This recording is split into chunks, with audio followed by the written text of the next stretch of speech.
Alright, hello to all my guys, gals, and non-binary pals out there across the electrical ocean. This is Jazzman, and we are back with another game. This one going to be between Alakami, playing a split between Forglar Swamp and Savage Tundra.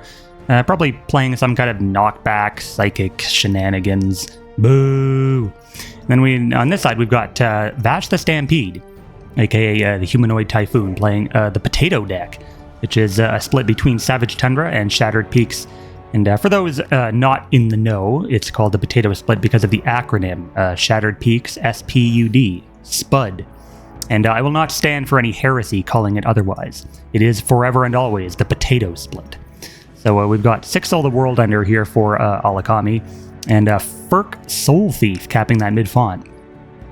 And we'll see how the Scavenger Pack does versus these Furk here. We've got Underturtle for Vash here, the newly buffed Underturtle, coming in with Reinforcement, actually, is the upgrade he's chosen, along with Defender. So maybe it's not a Deep Wounds deck, as I initially thought. Maybe it's just a Beast deck.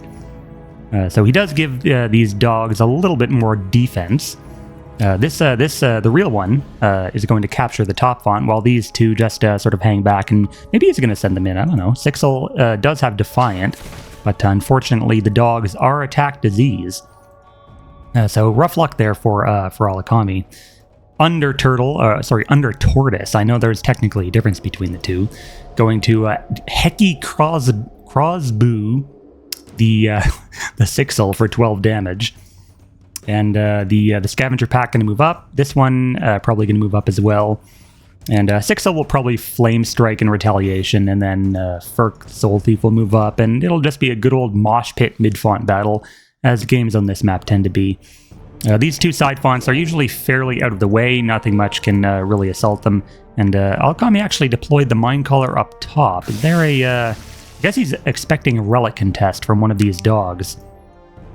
But this Scavenger Pack is going to take a bit of damage from the, what is it, Soul Rack? Yeah, Soul Rack, and the Cleansing Flame, actually, with Sixel used on it, rather than making a basic attack. Oh yeah, because it's not on the attack chain, right. Now, I'm not sure if that's intentional or not, but Cleansing Flame, yes, is not on the attack chain. So Sixel can make another attack onto that dog, and leave it, unfortunately, at 1 HP. So tough luck again for Alakami, but so there's the Spirit Altar, there's the kill. All right, 1 damage. I see you. So there goes the pack, and this one unfortunately can only make 1 attack onto Sixel for now. So nice early kill there by Alakami. I mean, I say kill, but he didn't actually. He killed a summon basically, because these two are summons, whereas this one is the real one. So there goes the 6 damage basic attack. And probably going to follow it up with, I don't know, I don't think he's got 10. And Sixel does not have 7 speed anymore, so yeah, this dog is probably safe for the turn. And there's Salam the Fell Rabbit. So we're gonna, yes, definitely a beast deck here from Vash. And let's see, Leap 3 and Elusive, yes, those are probably my preferred upgrades as well. I'm pretty sure Salam was nerfed. His cheap build, I should say, was nerfed a while back. And now Elusive is probably the best choice by far. Now that I think taking Empowered Defense puts him at 86, somewhere around there. Or maybe it'll even a little more expensive. But we've got Soul Thief going in for a hit on this pack. And then Under Tortoise, he does give it some defender, but Alakami is a fairly good player. So he might have a way to kill this Scavenger Pack on this turn. But the thing is, if he does waste any Nora killing it, like a spell, for example, I mean, it is still a summon at the end of the day, so probably don't want to do that. He's just going to deploy a Furk Paraform for now. And the Mind Caller going to get a hit for Distract, and then the Soul Thief are going to get a hit. And then Sixel, he does leave it at 1, but the Soul Tap will finish it off. So no more attacks from that pack. But Deep Wounds still lasting. Isn't that supposed to get changed so that it has a duration now? It doesn't have a duration. Come on, what are we doing here? Yeah, the ability wasn't changed at all. Okay, so Deep Wounds still at its original strength, not having any kind of duration on that. Like, even an ability like Bleed lasts for 8 turns. And I mean, 8 turns is an eternity in this game, but I mean, still, a duration is better than none, right? I'm just glad that more people aren't playing Deep Wounds decks, because those decks can be fairly annoying to face sometimes if you're not prepared for them. And we see Zoal the Sky Serpent coming in here, also a beast, and as well as a dragon. Alright, yeah, that makes sense. I'm just thinking, like, beast and dragon. I think you could probably classify dragons as beasts, right? If you're being really technical, but this game, in terms of races, is not always the most technically accurate.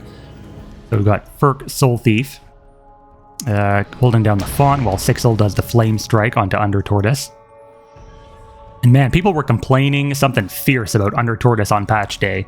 They were talking about how it's tanky champions in Underdepths. You know, he has 3 base defense, and I think he can get scale armor as well, and he has protective somewhere on upgrades. People were like, man, this thing is going to be so overpowered. But you don't actually see it run that much, even after the buff. It's still a 5-speed melee champion, so, you know. Heki Crossbow does not stack. It has flat damage of 12, so it will not get bonus damage from protective if you choose to take that upgrade. So we've got a bunch of, so on Alakami's side, he's playing fairly safe, maybe expecting some kind of pull or relocation into a double hit from the scavenger pack.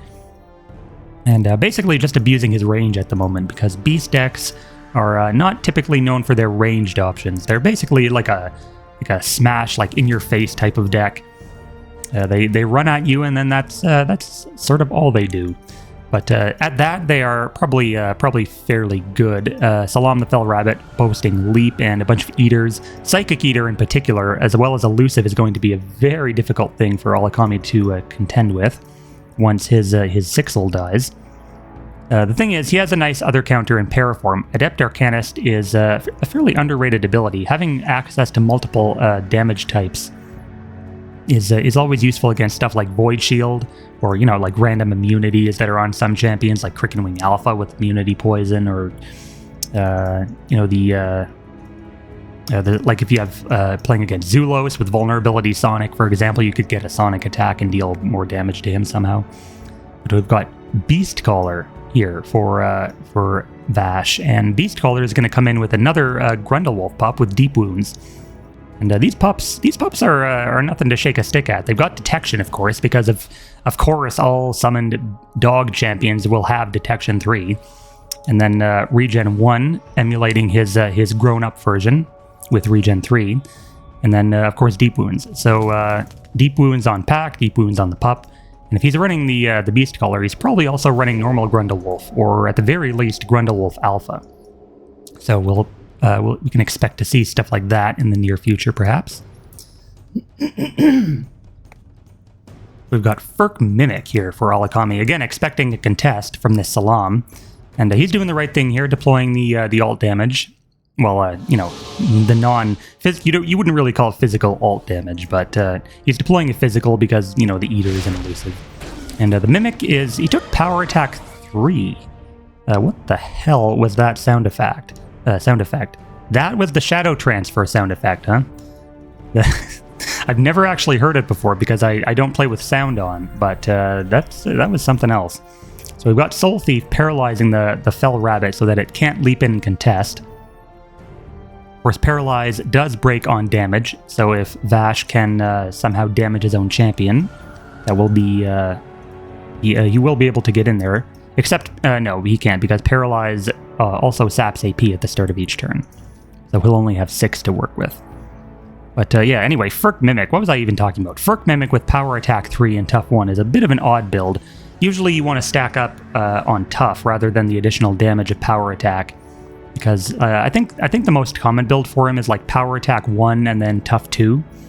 And Tough 1 is also an option, but I think Rank 2 makes a little more sense because he doesn't have, like, his defense is based on your opponent's champions. You just want to play a little bit more safe, and Tough 3 is generally overlooked because it makes him too expensive for his role. But I guess, you know, Alakami knows what he's doing. He's a very good player, so we'll see how the power attack works out for him here. And Under Tortoise hasn't actually done much attacking. All he's done is sit in that font, basically, which is sort of what you want for a champion like this, tanky with turtle and whatnot. But now Zoalt going to take his place, even tankier than Under Tortoise. as he rightly should be with his split hero status. So he's going to probably Flame Strike. No, he can't really Flame Strike. No Kondo is up. So he can Flame Strike Sixel if he wants, which it looks like he's going to do. Or maybe make an attack. No, he's going to drop an Echo Chamber. So Echo Chamber coming in here. And I shouldn't be complaining. Echo Chamber is 40 Nora now. It's basically an AoE at this point. And it has been bug fixed, so there's really no reason to complain about it much. Got the nerf with Distracted, and Distracted here actually helps a lot because no Kondo does not trigger on if you're distracted. So he's going to get a Heki Crossbow hit from Under Tortoise, and then a Zoalt hit, and then maybe a Scavenger Pack hit as well for 8 additional damage. Not quite enough for a kill, but maybe he can grant... No, he has a Grant Evasive. He's going to have to burn more Nora if he wants to kill that Paraform, unfortunately. But it doesn't look like he's going to do so. He's just going to move that Scavenger Pack around. Poor Scavenger Pack. He's looking for his buddies, and he hasn't realized yet that they're all dead. They're all dead and buried at this point. So he's just going to hang back and mourn their passing for a while. But so that Echo Chamber turned out to kind of be a wasted Nora. He didn't get a kill. It did actually block a double hit from Paraform, so it is serving that purpose. But then the Distracted, of course, useful to counteract Soul Rack and, the Crystallize. So the Paraform on 17 HP is not long for this world, I would think. And now would be a really good time for like a Bog Hopper Shaman deploy, I think. A little bit of global healing, yeah? But Mind Caller can't hit the Salam. Soul Thief can't do anything to Salam. It's really only Sixel and the Mimic that can do stuff. If Alakami runs in this Paraform to get a hit, it's just going to die. So I feel like Alakami is a better player than to waste resources in such an inefficient manner. If possible, he might try and trade with the Under Tortoise, because Under Tortoise is providing Defender to everyone. So trading his Paraform for that might be worth it for him at this point.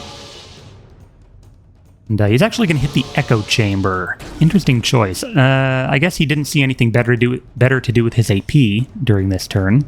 Echo Chamber is reusable, of course, but with a 4-turn cooldown, you don't really want to prioritize killing it over killing champions until it becomes closer, until its cooldown starts to get lower. But we're going to get some preliminary damage here on the Sky Serpent. And an Endless Iceberg. Now there's a relic after my own heart. I love seeing Endless Icebergs.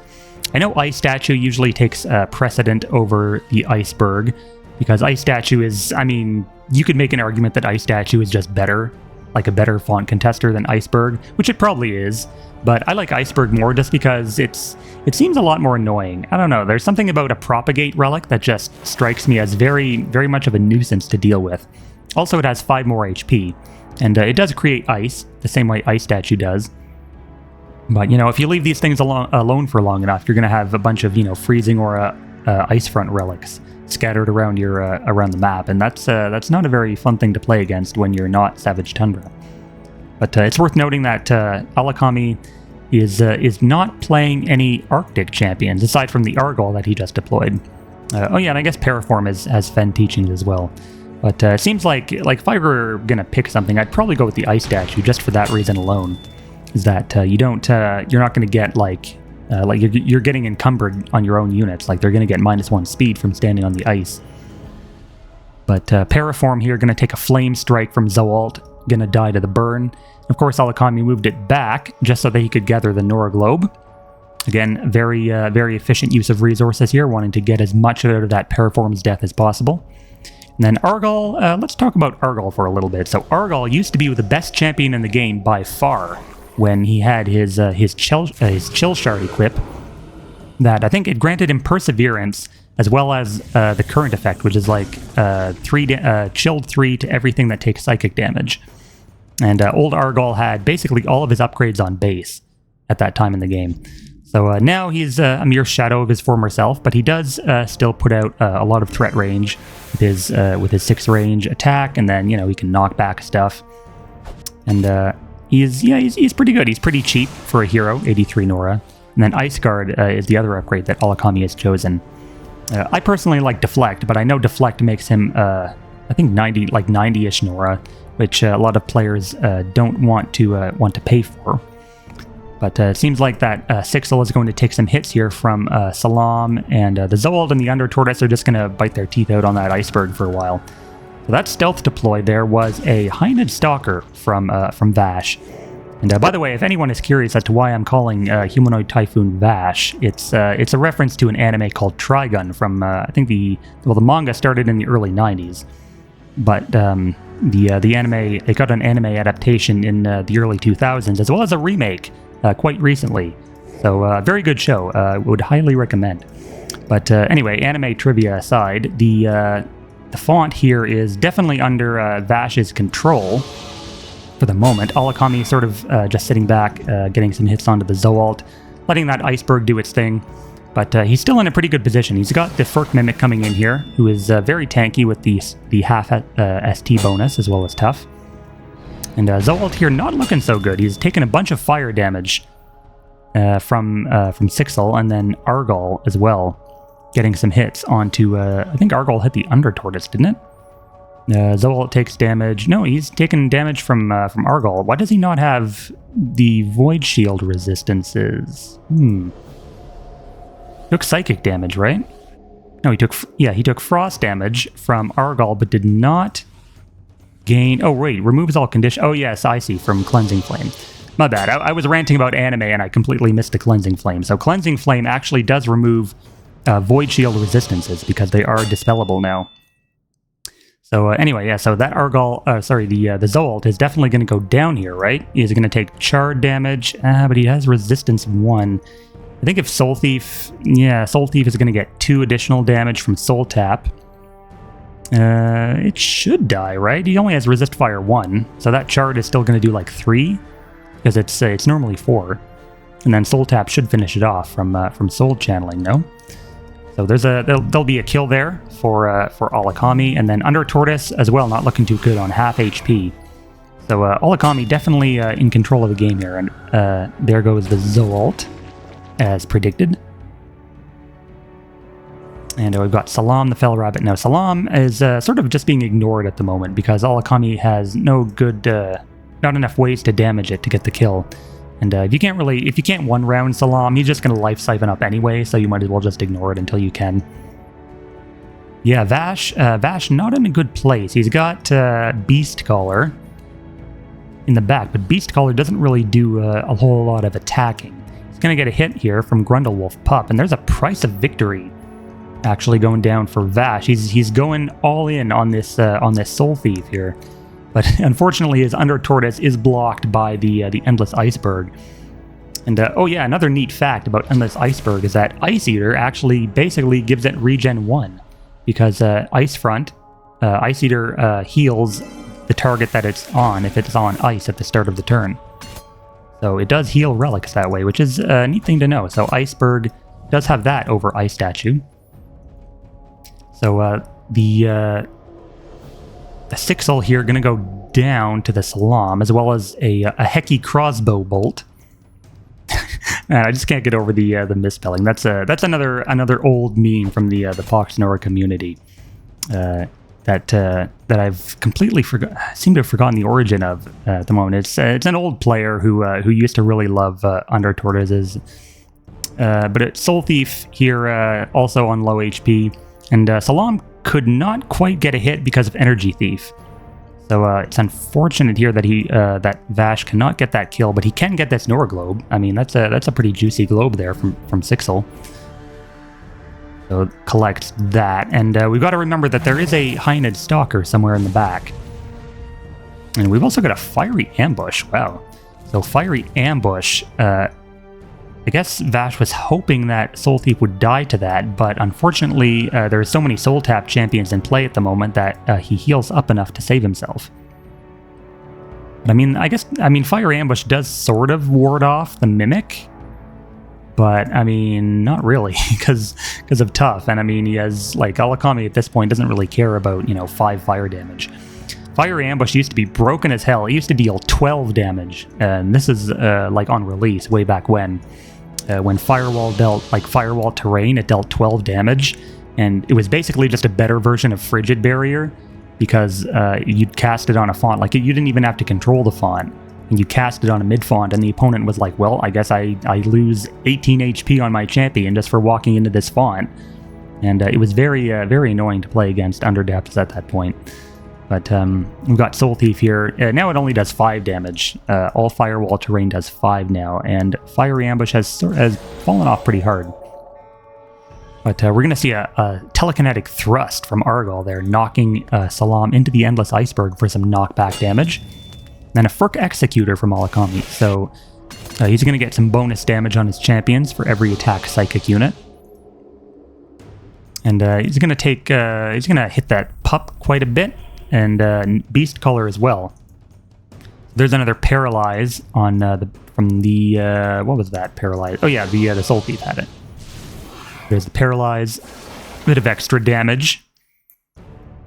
And yeah, Vash's champions are not looking very healthy. The Beast Color is going to die to the Soul Tap. And despite not having mid font for some time, Alakami is definitely taking the lead in this game, slowly but surely. That High-Knit Stalker definitely needs to make itself useful sometime soon. I feel like he might be trying to contest Alakami's side font, but I mean, he's not going to take the font because of Banner, and without reinforcements in mid is quickly falling to the clutches, the slimy, tentacly clutches of these Furk. There's actually a Paper Wings equip, which I missed, going down onto the Stalker, giving him Pounce. And then there's some nice Fear action from Fearsome Hunter, getting the kill off on that Soul Tap, as well as the Endless Iceberg. Man, that's a shame. I think it was like 1 turn away from propagating, too. So Pup doing a little bit of damage on its way out, trying to avenge his fallen Scavenger Pack brethren. And Grundlewolf Alpha. There's that Grundlewolf Alpha that I knew was coming eventually. I mean, you just can't go wrong with Grundlewolf Alpha. I mean, he's a really fun champion to play with, because he just heals up so much with Deep Wounds, and he has Calcify, so he can't be one-rounded. It's a very useful champion for Beasts, because he's also so cheap too. Like 70 Nora for the sustain you get off of him is really nice. Now, if I weren't playing Deep Wounds, I can't remember which upgrade line it's on, but I know he has Pain Split like rank 5 or something crazy on upgrades, which is an upgrade that I prefer to take on him, just because he's going to be taking a lot of hits anyway due to Calcify and his sustain.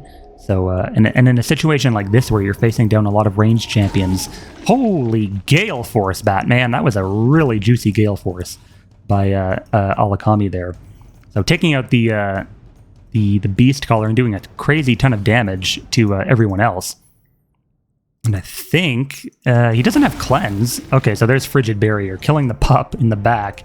And so Under Tortoise is definitely going down here. High-Knit Stalker will live another turn. But, yeah, I mean, after that combination of spells, I feel like the game is like completely blown out now for Alakami. I mean, he's got the Stalker, but it's on 14 HP, and there we go. There's the surrender from Vash. So well played to both, and we'll see everyone in the next one.